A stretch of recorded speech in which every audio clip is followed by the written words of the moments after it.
Describe Arcane Season 2 in one word. Christian Link said war. War is coming to Piltover. That is a fact. Luckily, I'm here after 18 rewatches of Arcane to break down what that means for Season 2 and all the implications for the two cities. 3, 2, 1, let's let it rip. War seems like something inevitable for Piltover and Zon.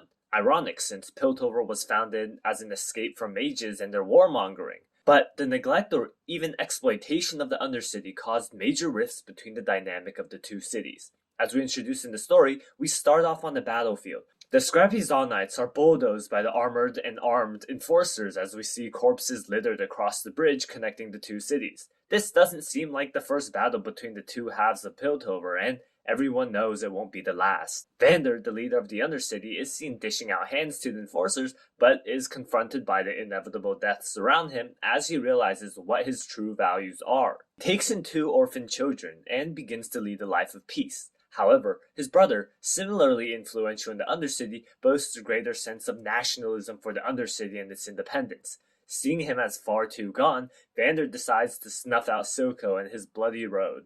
For Vander, Zon is the brotherly dynamic between the oppressed people of the Undercity, helping each other out to survive what is basically uncaring tyranny. Warfare means losing the people that make the Undercity what it is, leaving it changed, scarred, and completely different. Especially for his new foster children, he wants to imbue a feeling of pervasive dependableness that keeps Zon together. That's a feeling inherited by Vi, who tries to sacrifice herself, not wanting her sister to grow up learning violence. Vander strikes underground deals with the Sheriff of Piltover to ensure peace and minimize tensions, but after Vi and the rest of Vander's children blow up a building in Piltover, the Council see it as essentially a terrorist attack. Hordes of enforcers flood the lanes, interrogating and brutalizing everyone on their way to snatch the culprits. Again, tensions rise as the lanes of Zon demand a call to arms. Faced with their seemingly unwarranted abuse, the children echo this sentiment. With such an attack on Piltover, though, the Council needs someone to blame, to which Vander ultimately volunteers to be the scapegoat. However, Silco comes back into the scene, taking advantage of the sheriff's protege, Marcus, and using his desire to quench the Undercity's unruliness to get the sheriff and Vander vulnerable. Silco strikes just when peace is this close to re-establishing, killing the sheriff and kidnapping Vander. He speaks to Vander and is surprisingly forgiving about the betrayal. He says that they can work together again. Now armed with Shimmer, no longer is the fight one-sided. But Vander doesn't want any deaths at all. His absolute refusal to fight leads Silco to usurp Vander's influence of the lanes. The base violence necessary for change, quoted by Silco, embodies the entire Piltover story. Things don't change unless an attack directly shakes the status quo. In a sense, every event in Arcane stems from violence. Vander starting war changed his perspective to peace. Powder blowing up Jace's lab sets off Piltover to wreak havoc for Zon, who start advocating for war again. Silco trying to kill Vander and the kids then brings Zon under a new, more favorable position against Piltover. Jinx's attack on Piltover sets the Council off to try to wrangle Zon again. Jace's attack in Zon influences him to set the grounds for peace, and the dreams of peace are disturbed by a surprise attack on the head of Piltover. The base violence necessary for change is a constant for change in both directions, whether that be for peace or war.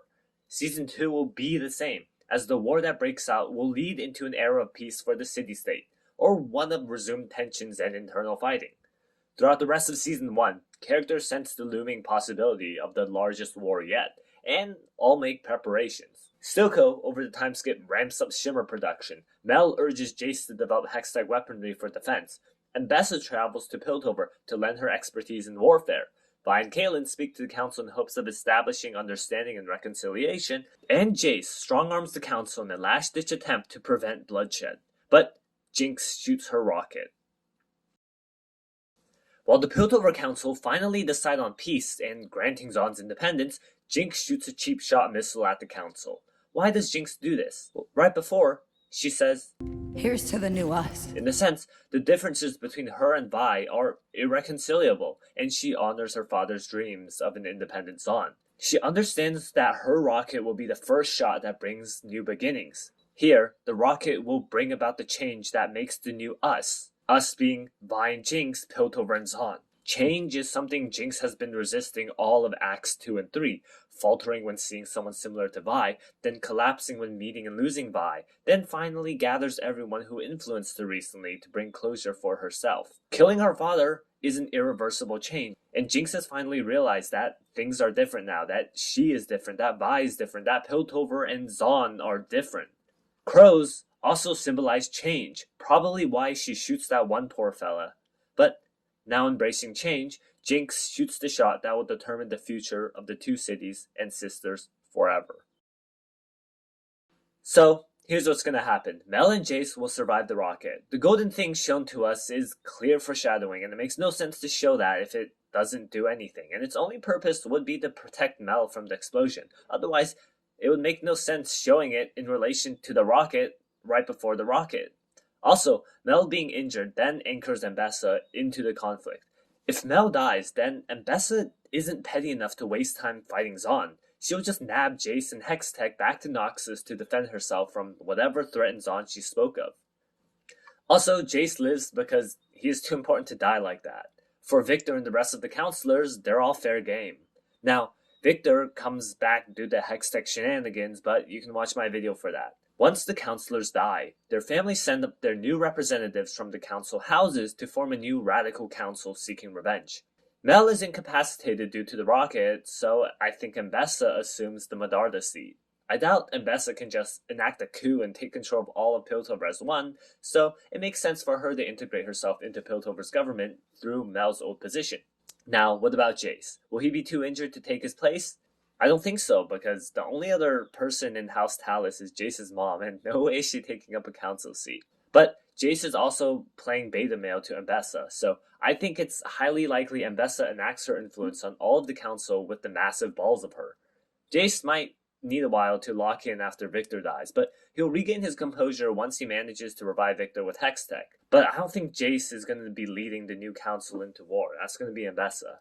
For the Undercity, Savika will gather together what's left of Soko's empire and wrangle the Chem Barons under her as generals. Understanding the signs of war to come, she uses her new authority to gather manpower and unity within the lanes to oppose Piltover after so long. It's kind of symbolic for Savika, as she was arguing with Vander earlier about fighting Piltover, and now she also kind of inherited Soko's will to some extent. Also mentioned in my video, I see Savika gaining some respect for Jinx after her rocket attack, and they brush their differences aside to collaborate. Savika is ready to defend Zaun while Jinx pushes the offensive with her unpredictability and her attacks. After all, the new change-seeking Jinx will commit the maximum violence necessary for change to Piltover. So, now I guess Piltover and Zaun will fight. How will Piltover stack up against Zaun? Well, for Piltover, I think the Enforcers will get a much needed buff. These guys straight up suck. Getting defeated by children, squad wiped by Shimmer monsters, and massacred by chem tanks. And Bessa will probably ask Jace to focus on Hextech development, as she is taking the reins of warfare for herself. And Bessa might also bring Noxian mercenaries, armies, and mages. We know Caitlyn will eventually get her Hextech rifle if League lore is accurate. And I see no reason why the normal Enforcers can't get one also. I doubt their armor will get any better, since Jace with only the Hex Hammer was sufficient enough to collapse some chem tanks. Weaponry is more of a Hextech's forte, not defense. I'm curious about how abundant Hextech gemstones are, if there will even be enough to arm every single guard. But it seems plentiful enough for the Hex Gates to operate for about a year, so yeah. Maybe Piltover develops some giant siege weapons too, similar to Jinx's rocket launcher or a giant laser machine. But the Enforcers also need a new sheriff. Marcus is down for the count, and someone new needs to take his place. I don't think it'll be Caitlyn, as she is still too inexperienced. More importantly, she is too empathetic with the Zaunites to lead an army into Zaun. I do see Caitlyn willing to be a soldier though, as the death of her mother might encourage her to defend Piltover. For me, we know that more Piltover and Zaun champions will be introduced to Arcane, so it makes the most sense for Camille to become the new sheriff. One, since her house is already mentioned in the show and the writers wouldn't do that for no reason, and she has been shown leading Enforcers. I think she's the most likely candidate for the new Enforcers, but anything can happen. Vi will also be joining the Enforcers. She's a warden in League, and through all the previews and sneak peeks, we see Vi with her massive shoulder pads that only Enforcers get. We know she is headed for Piltover, as symbolically it makes the most sense for Vi versus Jinx to symbolize Piltover versus Zahn, but she needs to take Caitlyn back to Piltover after the whole debacle with the Jinx Tea Party and get her new gauntlets to fight with. Once Victor gets resurrected, Jace will also be able to do some field work with his new hammer to fight the Chem Barons, while Victor can prioritize Hextech development for Ambessa. Victor might also work with Camille to turn Camille into the cyborg analogous to League, and maybe do some unethical projects that cause his eventual falling out with Jace, but that's going to be the militaristic potential of Piltover. For Zahn, things get a little complicated. At the top will be Savika, and her Chem Barons will probably get some fights against major Piltover characters. Savika's due for an upgrade to her kit since she got kind of destroyed by Vi twice, and she can't be leading Zahn looking like that, so Savika gets a buff. Chem tanks and shimmer monsters also make for good soldiers. From what we can see with Savika's new arm and Counselor Hosko's comment about body replacements, I think we will also see new characters with different types of prosthetics that give them the edge in battles. Now for Jinx, she might lead her own special group. The creators have mentioned that Jinx does have friends in the Undercity. We just haven't seen them, so they might help her on her raids on Piltover. Singe is also a dangerous factor to consider. His chemical weapons will further arm Zahn, and through some circumstance, Warwick will also be released. Warwick will probably defend the lanes from within, similar to Vander's old sentiment, until he gets tamed by Jinx to form the Jinx-Warwick combo.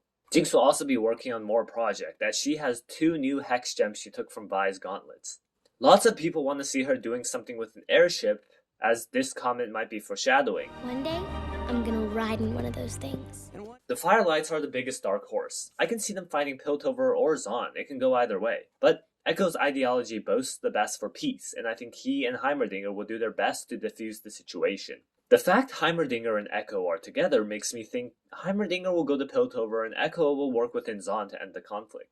This makes the most sense, as Echo and Jinx need to sort things out, so assigning Echo to pushing for Zahn's side of peace works well to set that interaction up. Meanwhile, Heimerdinger will try to stop the use of Hextech and magic, and continue his yapping.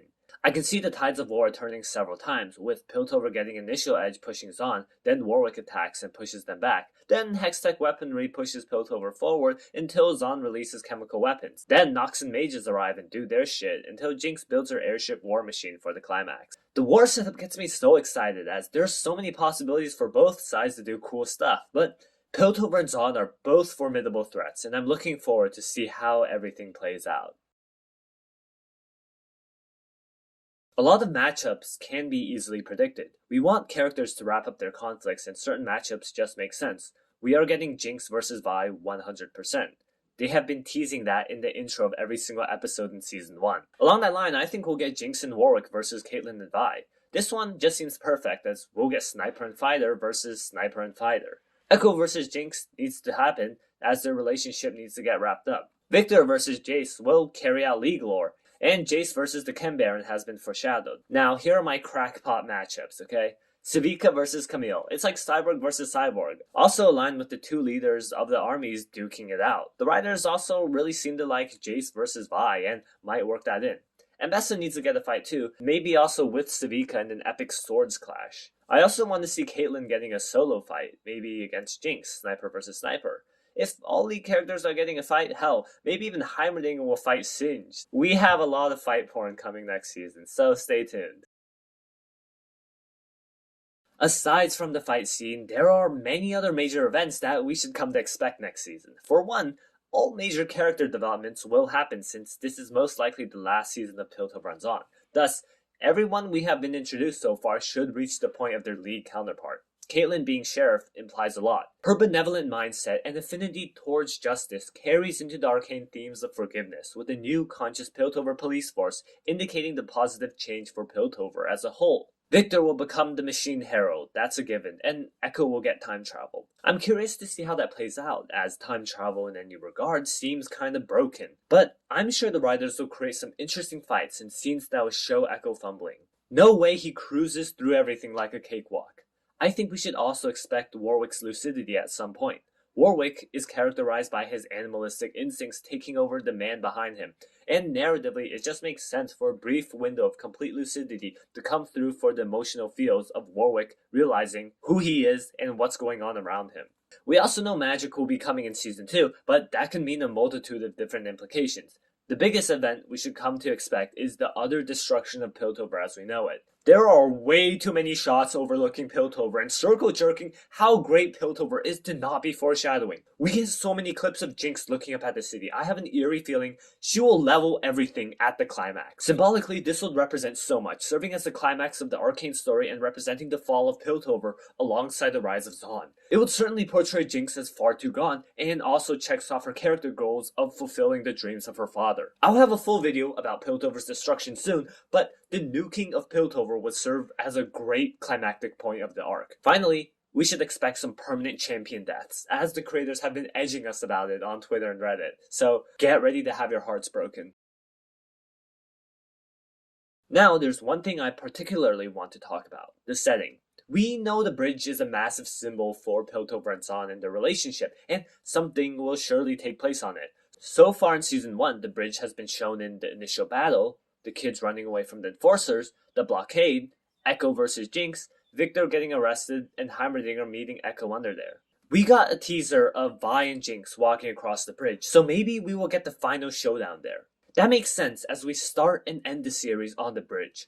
The bridge represents divide, but also connection. In the first scene of Arcane, Powder's song is about two individuals, one in need of support from the other. In the actual scene, we get enforcers pushing Zaunites back, preventing them from entering Piltover and getting a better life. Then, with the enforcers chasing the kids, that just further represents how Zaunites are unwelcome and unsafe in Piltover. With the blockade, this further represents the building tension between Piltover and Zaun to cut off all connection between them. That connection can represent all sorts of things, political connection and even communication. In fact, the blockade was directly responsible for the near killing of Caitlyn, preventing the true state of Zaun to be communicated to Piltover's council. Jinx blowing the bridge up would symbolize her cutting off Piltover from Zaun, much like what her actions at the end of the season does. Echo versus Jinx would be the ongoing fight of peace and war, connectedness and separation. In connectedness, Echo truly embodies that as he remembers the past and connects with Jinx to ensure his victory, while war is all about forgetting and pushing on your own. This particularly represents Jinx at this point in the story, with her constant fear of change preventing her from learning from her past mistakes, unlike Echo.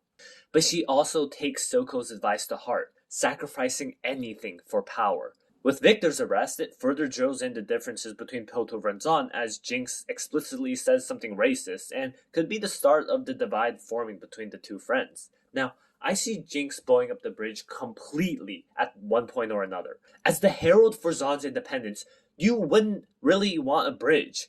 Physically cutting off Zaun from Piltover would wonderfully symbolize the point of no return. Again, following themes of forgiveness, I hope to see the bridge rebuilt at the conclusion of the war as well. So I do have some concerns about war as the narrative direction the series is heading towards.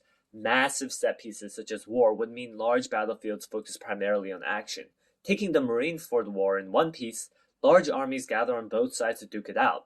If this were to happen for all of Season 2, we will be missing out on the juicy, quieter moments between characters. Sure, there were character developments and relationships forming during the One Piece War, but the quietness and intimacy is something that defines Arcane characters. I hope that it won't be a conventional war with one giant battlefield and everyone duking it out. There might be a line of battle that will be passively mentioned, with the general armies of Piltover fighting those of Zaun pushing closer to either side. There wouldn't be any named characters, just NPCs holding the line. Then, characters would react differently depending on the direction of the battle, introducing elements that may sway the fighting. Now, this scenario isn't ideal because both sides just holding a line seems kinda boring.